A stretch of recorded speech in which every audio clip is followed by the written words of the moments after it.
Hello students, welcome to my class. कैसे हैं आप सभी? Today we are going to start the new topic that is electric field at any point on the axis of uniformly circular charge ring, या फिर circular loop भी कह सकते हैं। दैट मींस इस सर्कुलर यूनिफॉर्मली सर्कुलर रिंग जो है हमारा, इस रिंग की एक्सिस के ऊपर किसी भी एक पॉइंट के ऊपर हमने इलेक्ट्रिक फील्ड फाइंड आउट करना है। ठीक है, तो चलिए स्टार्ट करते हैं। तो यहाँ पे देखिए एक सर्कुलर रिंग है मेरे पास, यूनिफॉर्मली सर्कुलर चार्ज रिंग। ठीक है, तो उसकी ये एक्सिस होगी, ये एक्सिस है उसकी, और उस एक्सिस के ऊपर किसी भी पॉइंट के ऊपर मैंने इलेक्ट्रिक फील्ड पता करनी है। ठीक है, तो इस रिंग की जो लेंथ है, मान लो इस रिंग की जो लेंथ है वो एल है, तो मैं स्मॉल इसका अमाउंट लेता हूँ। ठीक है, तो ये पॉइंट से लेके ये पॉइंट तक, ये उसकी लेंथ जो होगी वो कितनी होगी, डीएल। तो मान लीजिए अगर इस पूरे रिंग की लेंथ एल है, कंप्लीट लेंथ ऑफ रिंग, अगर ये कंप्लीट रिंग की लेंथ एल है तो स्मॉल अमाउंट की कितनी होगी, डीएल। तो अगर स्मॉल अमाउंट ऑफ रिंग की लेंथ डीएल है तो स्मॉल अमाउंट का यहाँ पे चार्ज भी होगा फिर तो। ठीक है ना, तो यहाँ पे स्मॉल अमाउंट का चार्ज भी होगा फिर तो वो स्मॉल अमाउंट का चार्ज कितना होगा, तो मान लीजिए स्मॉल अमाउंट का चार्ज कितना हो गया, डी क्यू। क्योंकि ये पूरा चार्ज कितना है, यहाँ पे चार्ज डिस्ट्रीब्यूट किया हुआ है, चार्ज डिस्ट्रीब्यूट किया हुआ है। तो मान लीजिए टोटल चार्ज कितना डिस्ट्रीब्यूट किया हुआ है, क्यों? तो स्मॉल अमाउंट का चार्ज कितना हो गया, क्योंकि यहाँ पे स्मॉल अमाउंट की लेंथ कंसीडर करिए तो स्मॉल अमाउंट का चार्ज होगा इस पॉइंट से और इस पॉइंट से, तो वो कितना होगा, डी क्यू। ठीक है, तो मान लीजिए ये कोई भी पॉइंट हम कंसीडर कर लेते हैं। तो मान लीजिए ये पॉइंट हमारा क्यू हो गया, क्यू पॉइंट इसको हमने कंसीडर कर लिया, और डी क्यू यहाँ पे स्मॉल अमाउंट का चार्ज हो गया। तो पैरामीटर्स हमने कंसीडर कर लिए, ओ से लेके पी तक का डिस्टेंस एक्स, ओ से लेके क्यू तक का, ये उसका रेडियस हो गया ए। ठीक है, तो अब हमने क्या करना है, ये पॉइंट से लेके इस पॉइंट के ऊपर डी क्यू चार्ज है, डी क्यू चार्ज के कारण पी पॉइंट पे इलेक्ट्रिक फील्ड कितना होगा, तो electric field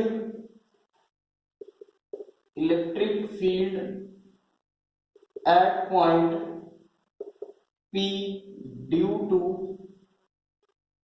charge D Q.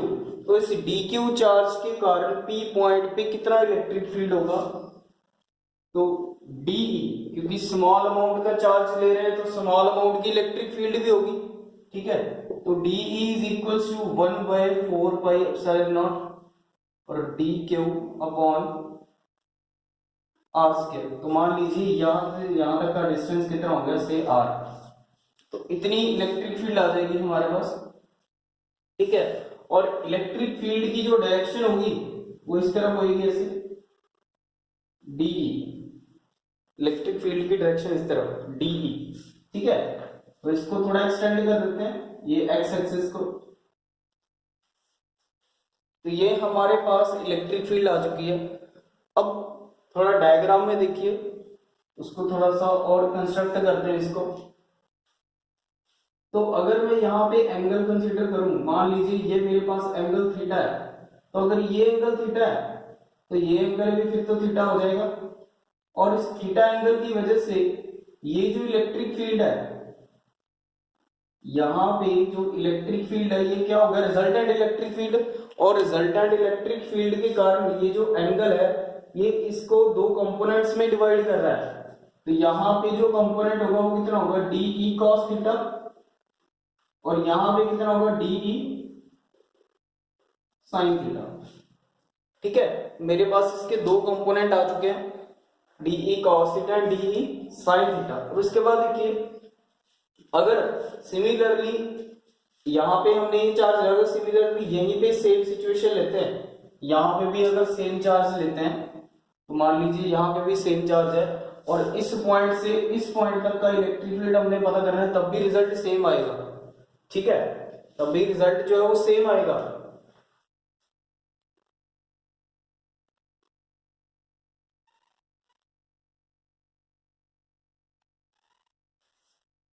ठीक है। इसको अगर मैं ऐसे ज्वाइन करता हूँ तो तब भी हमारा जो रिजल्ट है इलेक्ट्रिक फील्ड का बिल्कुल सेम आएगा, और यहाँ पे भी सेम सिचुएशन हो जाएगी। तो यहाँ पे अगर एंगल थीटा है तो यहाँ पे भी एंगल थीटा हो जाएगा, और इस तरफ सेम एज इट इज, यहाँ पे भी डी ई साइन थीटा और इस तरफ डी ई कॉस थीटा। ठीक है, बिल्कुल सेम हो जाएगा, सभी रिजल्ट बिल्कुल सेम आएंगे। तो इसके बाद देखिए यहाँ पे अगर मैं एट इक्विलिब्रियम स्टेट करूं, at equilibrium state D E sine theta will cancel out, जो डी ई साइन थीटा है वो कैंसिल हो जाएगी, बिकॉज आइडेंटिकल चार्ज एलिमेंट है। आइडेंटिकल चार्ज एलिमेंट होने के कारण तो ये दोनों की इस एक्सिस से इनका जो डायरेक्शन है वो क्या है, एक दूसरे के ऑपोजिट। तो डायरेक्शन ऑपोजिट होने के कारण ये दोनों एक दूसरे से कैंसिल हो जाएंगे। तो आपके पास जो नेट इलेक्ट्रिक फील्ड आएगा वो कितना होगा, तो net electric field at point P, तो net electric field point P पे कितना होगा, तो E net equals to, horizontally देखेंगे हम, तो यहां देखिए हॉरिजॉन्टली कितना आ रहा है, डी ई कॉस थीटा, क्योंकि ये दोनों तो कैंसिल ही हो चुके हैं। तो अलोंग पॉजिटिव एक्स एक्सिस कितना आ रहा है, तो integral of D E cos theta इतना हो जाएगा, integration of D E cos theta. ठीक है, दोनों का टोटल हो गया। अब इसके बाद क्या करेंगे यहाँ पे, तो डीई तो हमको पता ही है 1/4 D Q upon are square. ठीक है, यहाँ पे पुट कर देंगे, तो integral of 1/4 D Q upon are square into cos theta. पर हमको ये कॉस थीटा भी नहीं पता, तो इसलिए सबसे पहले हम कॉस थीटा निकाल लेंगे। इसके बाद तो यहाँ पे देखिए हम कॉस थीटा निकालेंगे, तो यहाँ पे हमने एंगल थीटा लिया था, तो ये हमारे पास एक राइट एंगल ट्रायंगल बन रहा है POQ। ठीक है, तो यहां से हम cos थीटा फाइंड आउट कर लेंगे। तो in right angle triangle POQ, तो cos थीटा किसकी इक्वल होता है, cos theta is equals to base upon hypotenuse. तो यहां पे देखिए, तो ये यहां पे 90 डिग्री बन रहा है, और ये इस एंगल के अकॉर्डिंग ये सामने वाली साइड परपेंडिकुलर होगी। ठीक है, ये कितना हो गया हमारे पास बेस, ये कितना हो गया, ये हमारे पास बेस हो गया, और वो क्या है हमारे पास हाइपोटेन्यूज, यानी कि cos थीटा किसके बराबर हो गया, x अपॉन r के इक्वल आ गया, बेस अपॉन हाइपोटेन्यूज यहां लिखा है हमने। ठीक है, तो x अपॉन r, तो अभी cos थीटा की वैल्यू इस इक्वेशन में पुट कर देंगे, तो E नेट कितना आ जाएगा हमारे पास, E net equals to integral of 1/4 D cube upon are square into x upon r। अब इसके बाद इसका इंटीग्रेशन सॉल्व करेंगे, तो यहाँ पे देखिए ये वैल्यूज तो सभी कांस्टेंट ही है, 1/4 कांस्टेंट है, आर स्क्वायर कांस्टेंट है, r भी कांस्टेंट है, और x भी कांस्टेंट है, तो ये सभी वैल्यूज तो बाहर आ जाएंगी।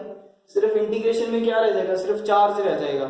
ठीक है, तो चलिए सॉल्व करते हैं इसको आगे। तो यहाँ पे हम नेट इलेक्ट्रिक फील्ड निकालेंगे, कांस्टेंट तो सभी हमने बाहर निकाले, अंदर के रह गए इंटीग्रेशन में डी क्यू। तो डी क्यू का इंटीग्रेशन कितना होगा, E net is equals to 1/4 x upon r cube, d q का इंटीग्रेशन क्यू हो जाएगा, डी क्यू का इंटीग्रेशन कितना होगा क्यू। ठीक है, वैसे हमने स्मॉल क्यू लिया था पहले, तो आप स्मॉल क्यू भी लिख सकते हो। ठीक है, तो वो आपकी मर्जी, सिंबल जो आप मर्जी कंसीडर कर सकते हो। तो इलेक्ट्रिक फील्ड हमारे पास इतना आ गया, तो E net is equals to 1/4 Q x upon r cube. तो अभी यहाँ पे हमारे पास r क्यूब है, हमारे पास यहाँ पे राइट एंगल ट्रायंगल बन रहा है, तो यहाँ से हम इस r की वैल्यू भी निकाल सकते हैं। तो ये r कितना हो जाएगा, r हो जाएगा हमारे पास under root of x square plus a square, तो पाइथागोरस के अकॉर्डिंग ठीक है, फिर आर की वैल्यू यहाँ पे ये पुट कर सकते हैं हम, तो कितना आ जाएगा, E net is equals to 1/4π q x upon x square plus a square की पावर 3/2, क्योंकि यहाँ पे पावर कितनी है, क्यूब है, तो यहाँ पे जो आर की वैल्यू जो हम पुट करेंगे तो उसकी पावर कितनी हो जाएगी, 3/2 पावर हो जाएगी। ठीक है, तो ये हमारे पास नेट इलेक्ट्रिक फील्ड आ जाएगा पी पॉइंट पे। तो अभी इसका हम स्पेशल केस फाइंड आउट करेंगे। तो केस जो हमारा स्पेशल केस है, सबसे पहले हम केस फर्स्ट की बात करते हैं यहाँ पे।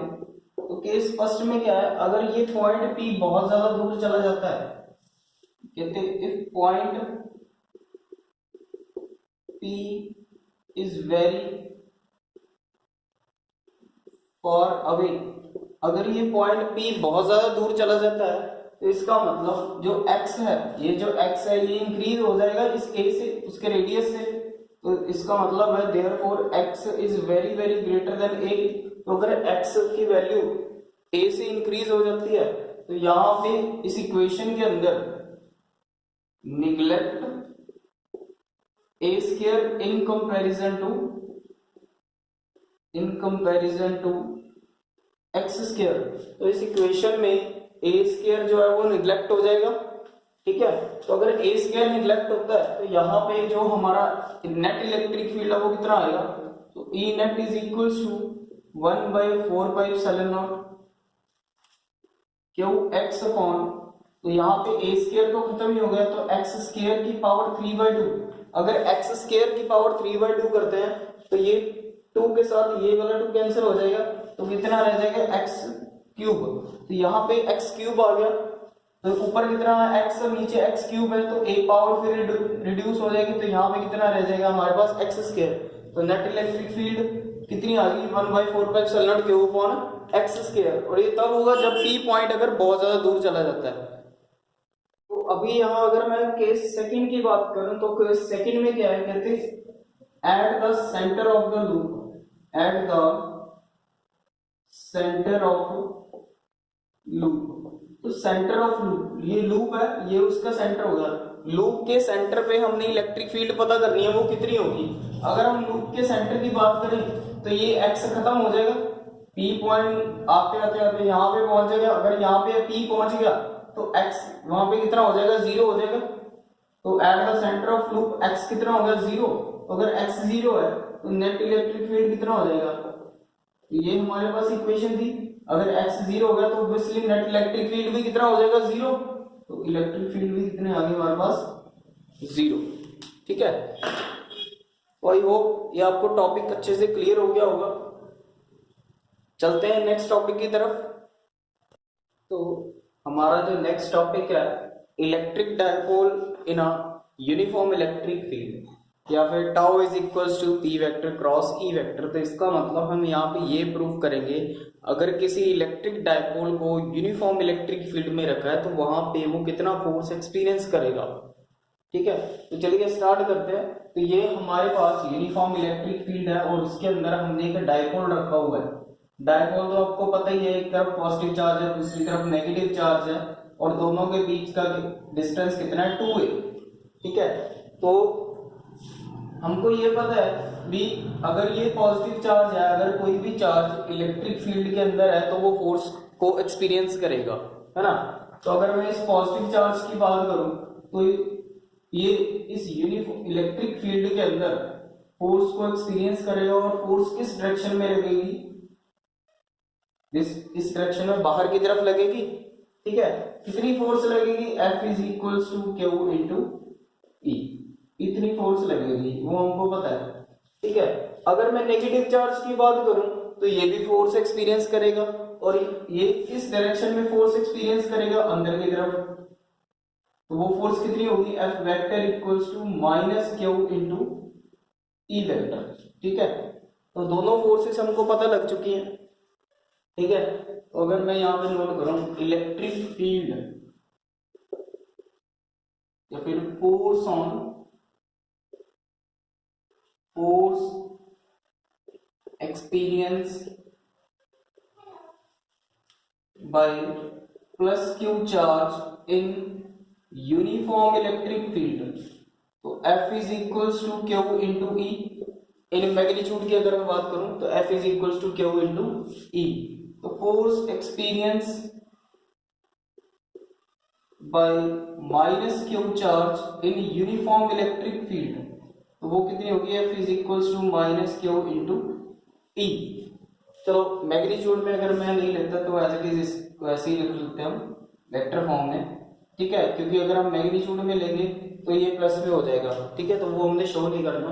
तो अगर मैं यहाँ पे टोटल फोर्स करूं, अगर मैं यहाँ पे नेट फोर्स देखूं तो नेट फोर्स कितना हो जाएगा मेरे पास, नेट फोर्स तो जीरो हो जाएगा, क्योंकि जब दोनों को मैं ऐड करूंगा तो मेरे पास नेट फोर्स कितना हो जाएगा, zero.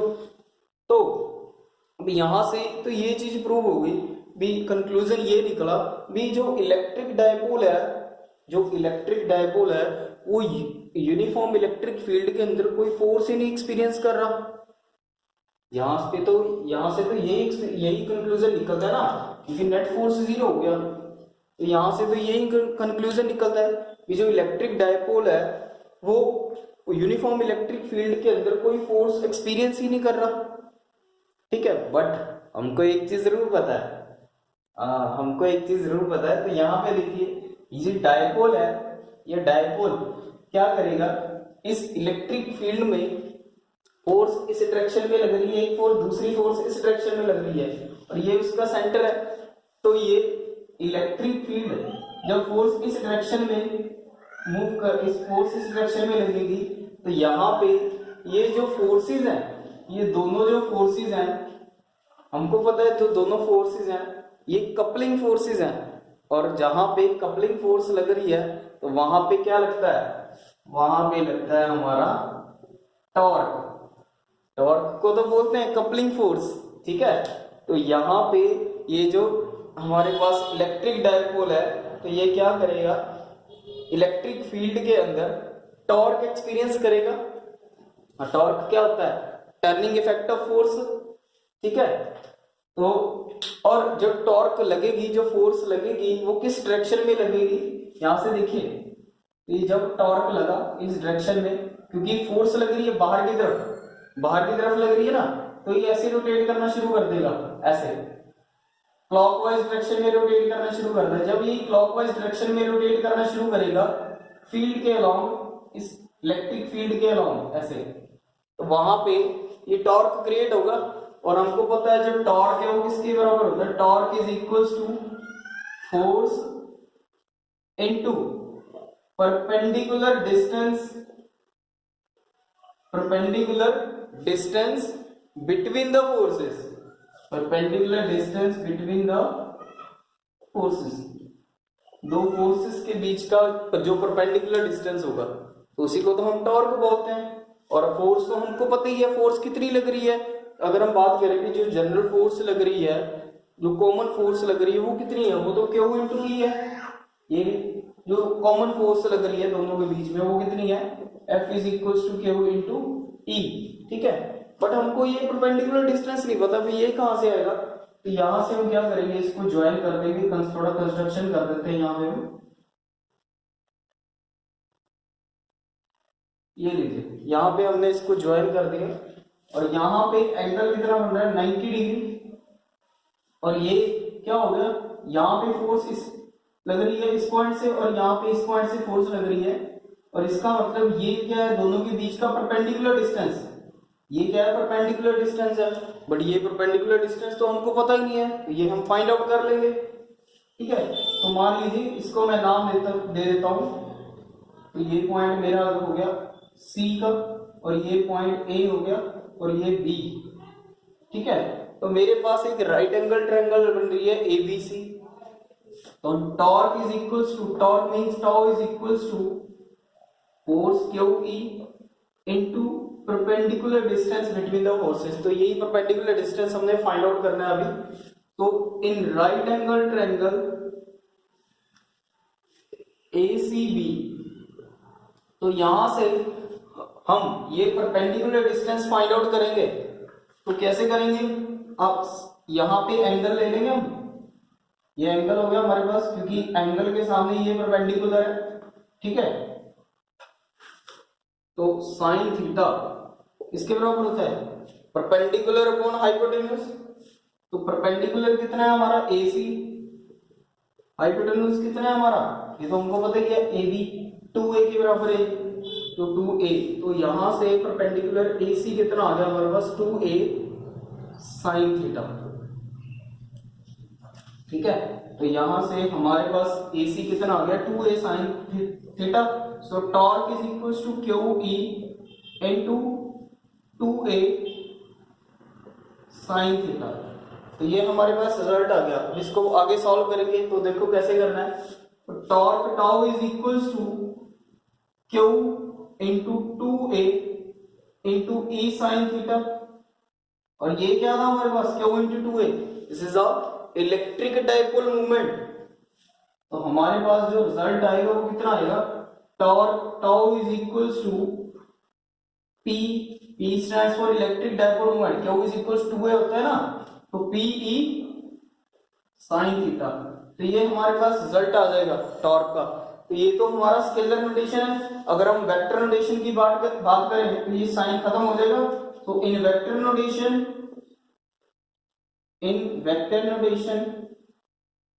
Can be written as tau vector equals to P vector cross E vector. तो ये हमारा प्रूफ हो गया यहाँ पे, और यही चीज हमने प्रूफ करनी थी।